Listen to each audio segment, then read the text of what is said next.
plus beaux villages de France et halte sur les chemins de Saint-Jacques-de-Compostelle, le village perché de Lauzerte, fondé en 1241 par le comte de Toulouse, veille sur la route Cahors-Moissac et sur les rivières Barguelonnette et Landoux, et fait face au grand plateau calcaire caractéristique du Quercy blanc. De forme atypique, calquée sur la topographie des lieux, Lauzerte offre une plongée dans l'histoire entre Moyen-Âge et Renaissance. Étape touristique incontournable et lieu de villégiature, cette bastide médiévale, surnommée la Tolède quercinoise, en effet ses paysages ressemblent à ceux de la Toscane, abrite en son cœur une superbe place à cornière entourée de vieilles maisons en pierre et à pans de bois. Depuis longtemps, cette place canalise le centre actif de la cité. On y rendait autrefois la justice et on y organise toujours marchés, fêtes et spectacles. À un angle de la place, le pavage est relevé en un coin, laissant apparaître une céramique colorée. Cette création artistique de Jacques Buchholz, céramiste d'art de renommée internationale, réalisée fin 1988 avec des pavés de grès, bordure de calcaire, structure en béton armé de 4 tonnes en porte-à-faux et carrelage industriel, apporte une touche contemporaine insolite à l'ensemble médiéval. Ancienne sénéchaussée, Lauzerte recueillit au cours de son histoire les fruits de son emplacement stratégique et de son influence politique et commerciale. Mais elle souffrit aussi d'importants massacres lors de l'occupation anglaise au XIIIe siècle, lors du passage des pastoraux au XIVe siècle, puis lors des guerres de religion de 1562 à 1598. L'église Saint-Barthélemy remonte au XIIIe siècle. De cette période, il ne reste aujourd'hui que la troisième travée de la nef. C'est à la fin du XVIe siècle qu'elle devint l'église paroissiale de Lauzerte suite à la destruction de Notre-Dame des Vaux, qui était située dans l'enceinte du cimetière et dont les vestiges ont servi de matériaux de récupération pour agrandir Saint-Barthélemy entre 1591 et 1654. L'église dispose de 2 façades d'entrée, le portail sud, fin XIIIe début XIVe siècle, qui donne sur la place, et le portail ouest datant de 1815 qui ouvre sur la rue de la Mairie.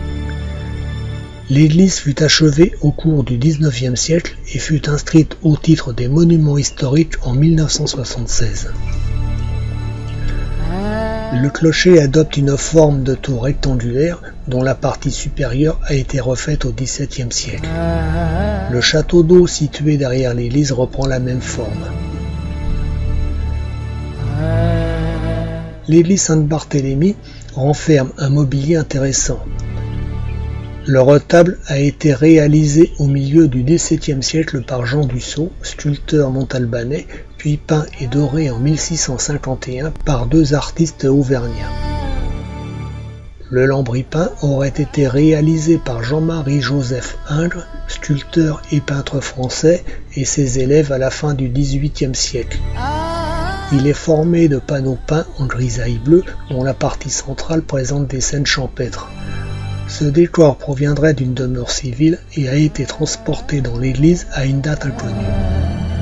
Un tableau du XVIIIe siècle qui représente Saint-Sébastien et Saint-Roch complète l'ensemble. Ce lambris fut classé en tant que mobilier par les monuments historiques en 1976 et a été restauré dans les années 1990. Les stalles, sièges escamotables en bois sculpté destinés au clergé, datent du XVIIe siècle. Les consoles fixées sous le socle d'une stalle, qui, lorsqu'elle est relevée, permet de s'appuyer tout en ayant l'air d'être debout, appelées miséricordes, sont ornées de rosaces et de figures humaines à l'aspect fantastique. Il reste de la confrérie des pénitents bleus le souvenir d'un Christ en cuir qui est l'objet d'une légende. Celui étant l'œuvre d'un prisonnier en échange de sa libération. L'orgue a été construit en 1899-1900 par les frères Magin. Le buffet d'orgue est de style néo-gothique. Ses 3 tourelles sont surmontées de clochetons dont le plus haut est coiffé d'une croix. Dans le chœur de l'église figure également un petit orgue allemand de Mayer. Lauzerte est loin d'être fidèle au tracé en damier type d'une bastide. La configuration du site explique cette adaptation. 2 rues longilignes épousent les contours du relief et sont entrecoupées de petites rues transversales. Elles sont bordées de maisons de marchands en pierre de taille blanche datant des XIIIe et XIVe siècles qui témoignent d'une période faste de construction civile dans la Bastide. Elles rappellent l'époque prospère où Lozerte jouait le rôle de grenier de la ville de Cahors. L'unité de leur façade est toujours lisible sous les transformations. Au rez-de-chaussée, 2 ouvertures en ogive, la grande réservée à la boutique et la petite à l'accès du logis, un entresol éclairé de fenestrous pour entreposer les marchandises, un premier étage dévolu à l'habitation, partie la plus neuve de la maison, qui s'ouvre sur 2 fenêtres et les comble avec un oculus. Le jardin du pèlerin, aménagement inédit, retrace l'histoire et le parcours initiatique du pèlerinage de Saint-Jacques de Compostelle. Ce jardin se présente comme un jeu de loi. Un sentier parsemé de cases et de panneaux numérotés permet aux joueurs ou promeneurs de se déplacer en suivant des étapes qui racontent le quotidien du pèlerin.